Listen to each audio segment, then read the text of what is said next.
Oi pessoal, aqui é o professor Rafael Ivo e dando continuidade ao curso de Fundamentos de Programação, hoje a gente vai falar sobre operadores e expressões, tá certo? Vamos lá. Como dito na aula passada, a gente viu o conceito de variáveis, né? O que são variáveis, tá? São posições na memória em que você dá um nome, tá?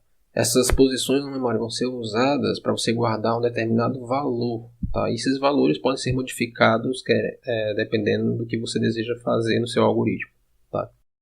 Bem, toda variável tem que ter o quê? Um tipo. O que é esse tipo? O que define um tipo? São um conjunto de valores que essa variável pode possuir. Tá certo? Então, por exemplo, você pode ter uma variável do tipo inteiro, que só vai receber números inteiros. Você vai ter uma variável do tipo real, que só pode receber números reais. Uma variável do tipo lógico, que só pode receber valores verdadeiro ou falso. Tá certo? Caractere e string, tá? Que é a cadeia de caracteres, uma sequência de caracteres, tá? Beleza, só que um tipo não define apenas os valores, mas define também as operações que você pode fazer sobre esses valores. E é justamente sobre isso que a gente vai falar na aula de hoje, beleza? Então, os primeiros operadores que a gente vai ver aqui hoje são os operadores matemáticos, tá? Ou seja, eles são operadores que são aplicados sobre números, sejam inteiros ou sejam números reais, tá certo? Bem, os operadores mais básicos que a gente conhece aqui são os operadores de soma, operador de subtração, o operador de multiplicação, que aqui vai ser representado pelo asterisco, o operador de divisão, que vai ser representado por essa barra aqui, e o operador de resto da divisão, tá certo? Quando você faz uma divisão inteira, né, às vezes não tem o resto, certo? Então, tipo 5 dividido por 2 aqui, você vai dar 2 e o resto 1. Então, esse operador dá o resto da divisão, no caso, não, e descarta o resultado da divisão. Ok? Um detalhe importante é que esse operador aqui de resto da divisão, por ser de divisão inteira, só pode ser aplicado a números inteiros. Então, tanto o x quanto o y tem que ser números inteiros. Você não pode botar números reais fracionados aqui dentro. Tá certo? Outra coisa também a falar a respeito aqui é a divisão também. Quando você passa a divisão entre números inteiros, o resultado é o número inteiro sem a parte fracionada. Tá certo? Então, 5 dividido por 2 aqui, nesse caso, vai dar igual a 2, porque tanto 5 quanto 2 aqui estão sendo representados como números inteiros. Já se você usa números reais, tá certo? Números reais, na maioria das linguagens de programação, são interpretados como esses números aqui que possuem casas decimais, tá? Então, no caso, a soma, subtração e multiplicação, mesma coisa, tá certo? No caso, o resultado de uma soma, de uma subtração ou uma multiplicação entre números reais vai dar números reais, tá certo? Mesma coisa com a divisão, só que agora aqui, essa divisão aqui vai ser uma divisão entre números reais, resultando num número real, que no caso é 2, tá? Olha, aqui um detalhe importante, por que eu botei 2.0 e não apenas 2, tá? Porque se eu botasse apenas 2 aqui, seria 2 inteiro. Mas o resultado de uma divisão entre dois números reais é um número real. Então esse aqui é o número 2 real. Tá certo? Isso é bastante importante para a gente entender algumas coisas no futuro. E é bom já ir dizendo logo agora. Certo? Aqueles operadores são os operadores muito básicos, né? Às vezes a gente precisa de algumas funções mais complexas. Por exemplo, como a potência, ou seja, você fazer x elevado a y. Ou a raiz quadrada, tá? E essas funcionalidades aqui, elas estão implementadas em uma biblioteca da linguagem C chamada math.h, tá? A gente já tinha ouvido falar da biblioteca stdio.h para entrada e saída padrão, né? De leitura e escrita. Mas agora a gente tem essa outra biblioteca aqui para funções matemáticas, beleza? Então aqui no caso, quando você coloca essa função poll e dois parâmetros aqui, x e y, tá? Ele vai calcular x elevado a y. Então aqui poll 3, 2, ele vai fazer 3 elevado a 2 igual a 9. Mesma coisa para a raiz quadrada aqui, no caso só vai passar um valor, que é a parte interior da raiz. Então SQRT de x vai tirar a raiz quadrada de x. Então SQRT de 9 vai dar igual a 3, tá? Tem outras funções matemáticas também nessa biblioteca, algumas que a gente pode mencionar aqui, por exemplo, ceiling e floor, ou traduzindo, teto e piso. O que essas funções fazem, tá? A ceiling, né, que seria o teto da matemática, ele arredonda o número real para cima. Então, se você passa um número como 2.5 para essa função, ele retorna 3. E floor, que é o teto, o piso, na verdade, ele arredonda o número real para baixo, tá? Então, se você aplicar floor 2.5, ele vai arredondar para baixo, resultando no número 2, certo? Outras funções também bastante usadas são as funções trigonométricas, seno, cosseno e tangente. Aqui tá, você passa um parâmetro e ele retorna o seno, cosseno, tangente daquele valor. Um detalhe importante é que esses valores aqui não podem ser em graus, tá? Como a maioria da gente é acostumada a utilizar em graus, esses valores têm que ser em radianos, tá?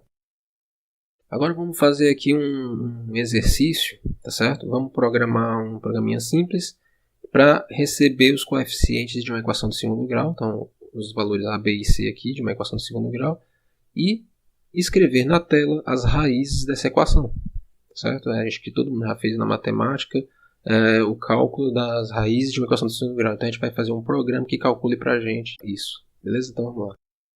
Ok, gente, para resolver aqui a nossa equação de segundo grau, eu já deixei aqui um programa aqui para pegar os nossos três coeficientes, A, B e C, está pedindo do usuário os três valores e lendo os três valores, tá certo?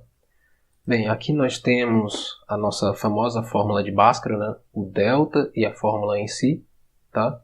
E aqui o terminal para a gente poder executar compilar e executar o nosso programa, tá?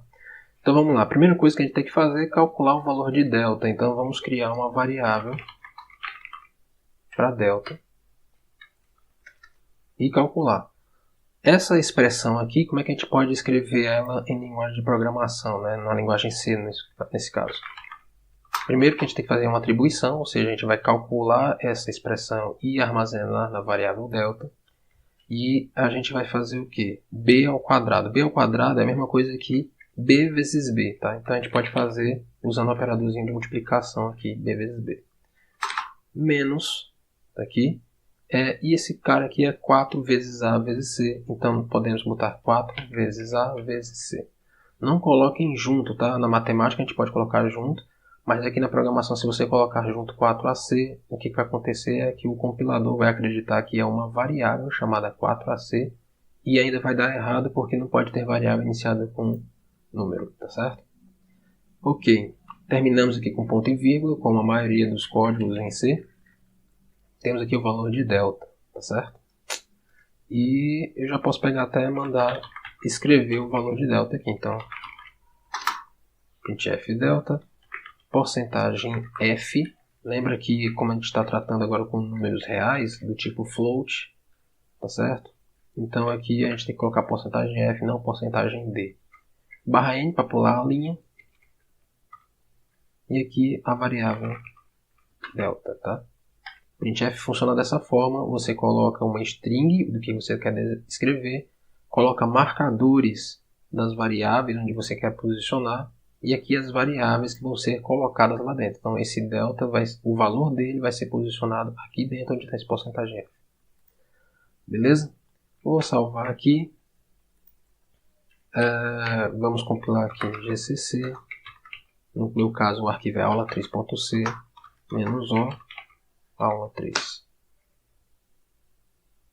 Certo? Compilado. Ponto barra aula3.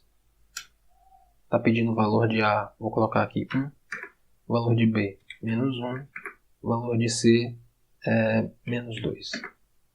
Temos aqui delta igual a 9, tá? E pode contar aqui a quantidade de casas decimais, 6, que é justamente a quantidade de casas decimais da precisão do float. Certo? Vamos agora continuar nosso cálculo, tá? A gente precisa das duas raízes.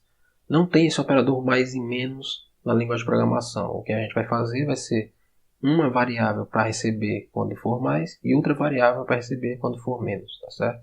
Então vamos criar as duas variáveis aqui, x1 e x2, que vão ser as variáveis que vão receber as raízes, tá certo? Então a primeira raiz, x1, recebe menos b, tá? Mas não tem que ter alguma coisa na frente do menos? Não necessariamente, tá? Se você botar apenas menos b, ele vai tornar o b negativo aqui. Vamos procurar primeiro o menos, né? Menos raiz quadrada. Como é que a gente usa a raiz quadrada? sqrt. Abre e fecha parênteses e dentro bota o quê? Raiz quadrada de delta. Então colocamos a variável delta que a gente calculou aqui em cima, na linha 14, aqui dentro de sqrt. certo? Dividido por 2 vezes A, tá? Por que aqui ainda não está completamente correto, tá certo?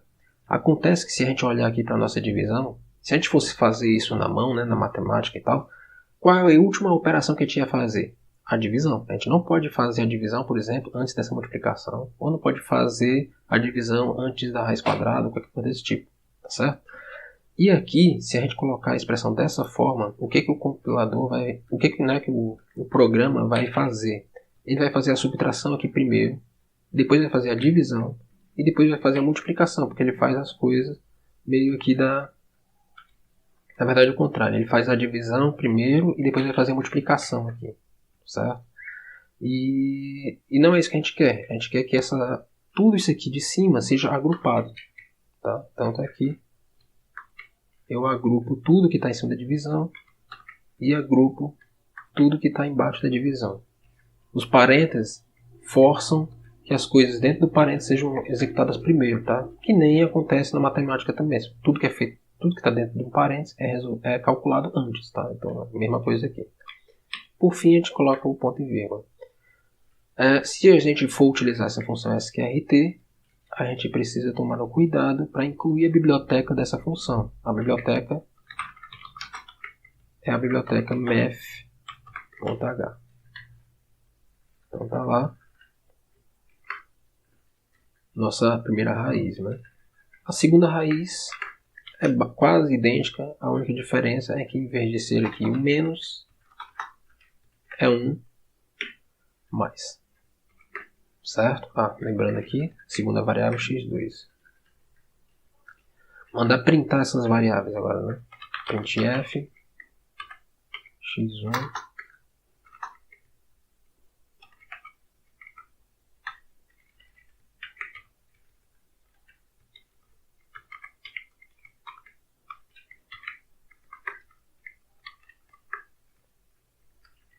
e x2. Certo? Vamos testar se isso vai realmente correr do jeito que a gente quer, né? Eu tenho aqui um exemplo de uma equação, tá? Do segundo grau. x2 menos x menos 2 igual a 0. Os coeficientes são esses, 1, menos 1 e 2. E as raízes devem ser menos 1 e 2. Tá? Então vamos lá. Vou primeiro compilar, né? A gente fez modificações no nosso código.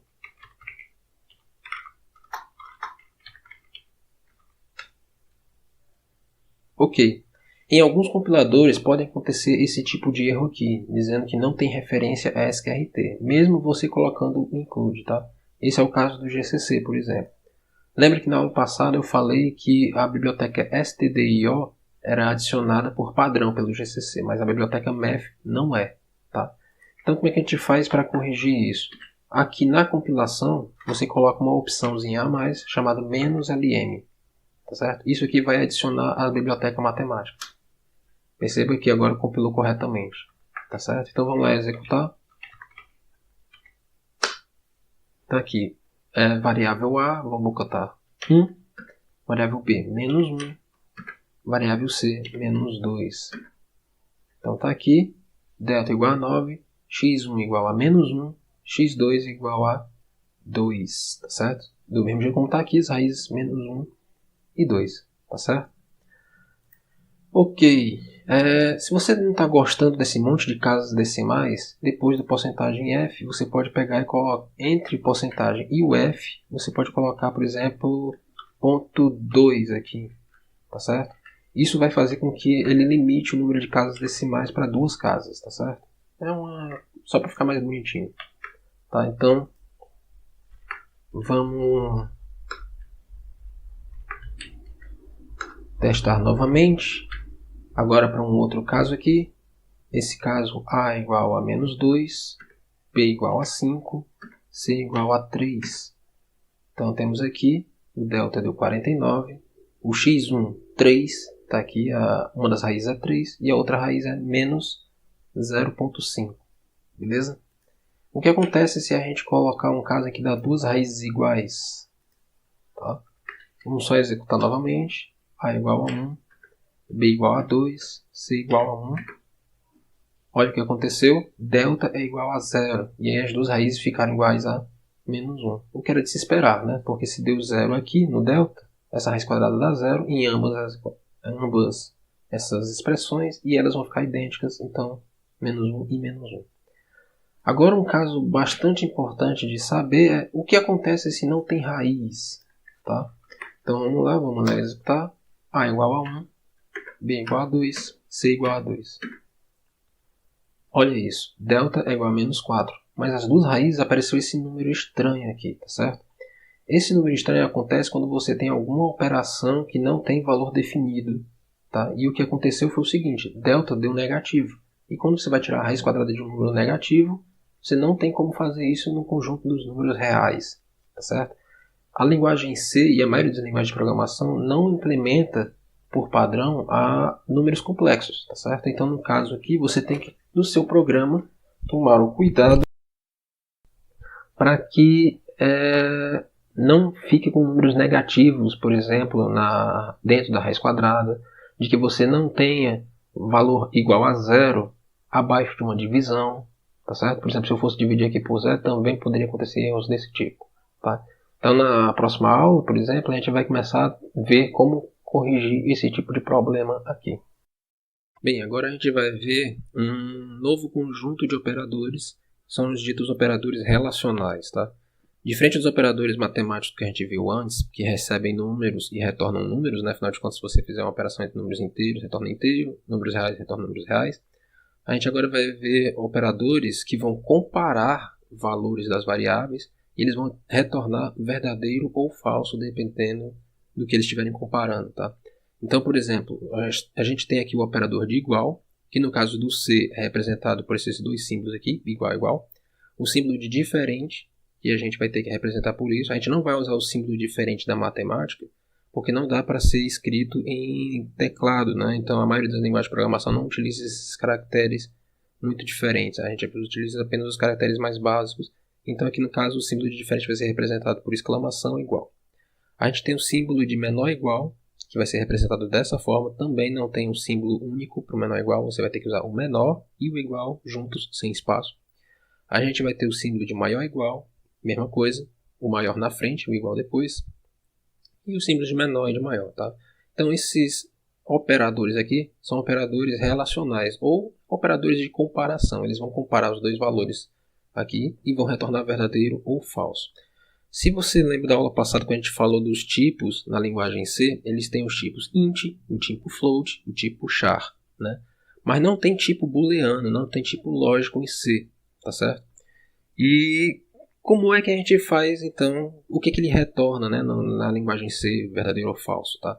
O C, ele interpreta valores lógicos a partir de valores inteiros, tá certo? Então, tudo que for zero, ele interpreta como falso. E tudo que for diferente de zero, ele interpreta como verdadeiro, tá certo? Quando a gente for resolver aqui na prática, usar esses operadores relacionais, vou mandar escrever na tela e vocês vão entender como que o C interpreta o que é falso e o que é verdadeiro. Mas aqui a gente vai entender o seguinte: falso vai ser zero, verdadeiro vai ser diferente de zero. Inclusive o número 1, que muitas vezes vai ser utilizado para essa finalidade, beleza? E o último grupo de operadores que a gente vai ver aqui hoje são os operadores lógicos, tá? Esses operadores lógicos vão funcionar segundo a álgebra booleana. O que é a álgebra booleana? Tá? É onde você vai pegar e só ter operandos que são verdadeiro ou falso. Tá? Lembra, os operadores matemáticos operavam números e retornavam números. Os operadores relacionais ou de comparação comparavam números e retornavam valores lógicos, né? Verdadeiro ou falso. E os operadores lógicos vão comparar valores lógicos, ou seja, verdadeiro e falso, e retornar outros valores lógicos, tá certo? A gente tem normalmente 3 conectores bastante utilizados na maioria das linguagens de programação, que são o conector I, o conector OU e o conector NÃO. Tá? O conector I funciona da seguinte forma: ele retorna a verdade em uma única situação, quando ambos os operandos são verdade. Se pelo menos um dos operandos for falso, o resultado é falso, tá certo? O operador OU é o contrário, mais ou menos. Ele só retorna falso quando ambos são falsos. Em todas as outras situações, ele retorna verdadeiro. Se pelo menos um dos operandos for verdadeiro, ele retorna verdadeiro. Só quando os dois são falsos é que retorna falso. E o operador não é o mais simples, ele inverte o valor booleano, tá? Então, ele pega o seguinte: se uma coisa é não verdadeira, significa que ela é falsa. E se uma coisa não é falsa, significa que ela é verdadeira.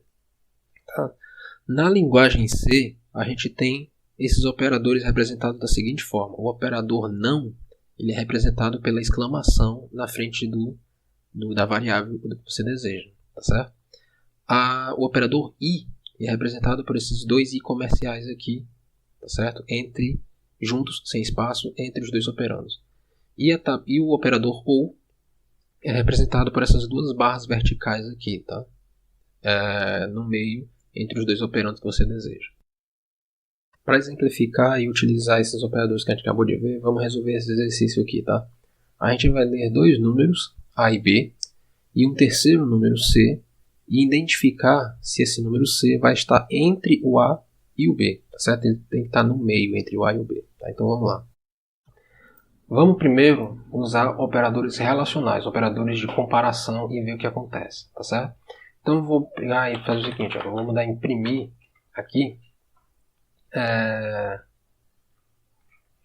A, C maior que A, porcentagem D. E aqui vou botar depois A, C maior do que A. O que eu espero que isso aqui faça, tá? Lembra que a linguagem C ela não possui valores lógicos verdadeiro ou falso. Ela interpreta números inteiros como verdadeiro ou falso. Quando é zero, ela interpreta como falso, e quando é diferente de zero, interpreta como verdadeiro. Então, essa comparação aqui, C maior do que A, vai retornar alguma coisa, tá certo? Uma coisa verdadeira ou falsa. E vou mandar escrever aqui, tá certo?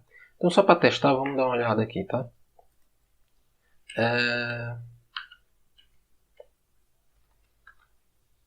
Compilando, executando. Vou aqui botar o número A igual a 2 e o número C igual a 4. Na verdade, o número B, né, que eu botei. O número C igual a 4 aqui. Olha o que aconteceu. C maior do que A, 1. O que esse 1 significa? Verdadeiro. No caso do C, ele interpreta tudo que é diferente de zero como verdadeiro. Então, inclusive o número 1. Tá certo? E é verdade. C é maior do que A. O que acontece se eu pegar e mandar executar novamente e colocar, por exemplo, A igual a 2, B igual a 7, porque o B eu não estou usando para nada por enquanto, mas vamos lá. E o C eu vou colocar, por exemplo, 0. C é maior do que A? 0. 0 é o quê? Falso, no caso do C. Certo? Então, na linguagem C, 0 que é considerado como falso, ou seja, C não é maior do que A. Beleza? Então, a gente pode continuar com isso daqui e fazer comparações com os outros valores, né? Por exemplo, C é maior do que A. Eu posso pegar e mandar também escrever aqui, perguntar se o C é menor do que o A. E aqui eu vou botar o operador de menor. Eu posso comparar agora o C com o B, ou seja, C é maior do que B. Então está aqui C é maior do que B. E aqui o C é menor do que o B.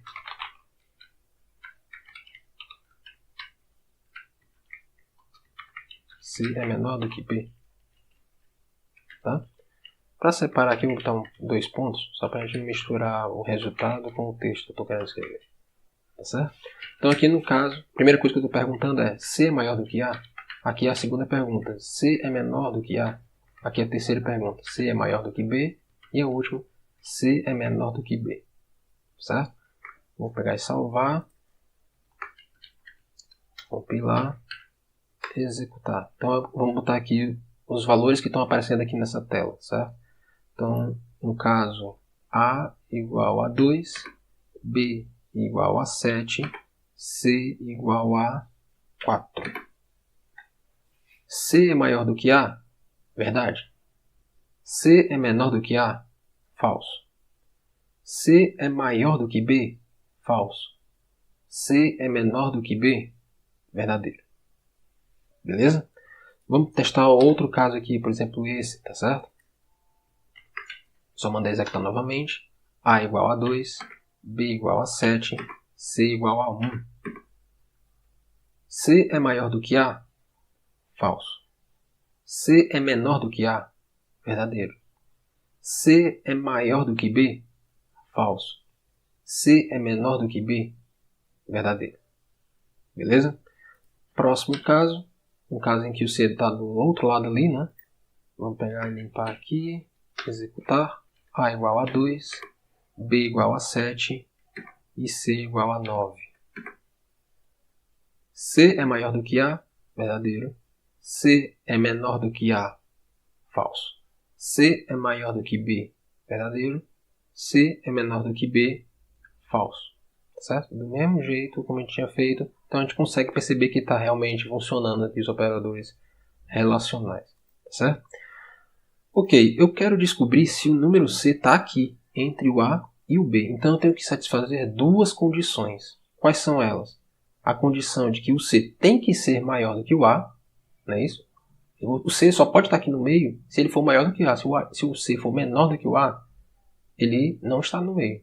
Certo? E outra condição que ele tem que satisfazer é que o C tem que ser menor do que o B. Se o C for maior do que o B, ele já não está aqui no meio. Então ele tem que ser maior do que A e menor do que B.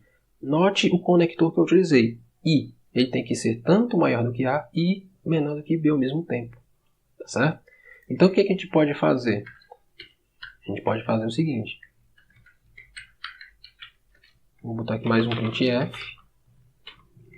C está entre A e B. Porcentagem D.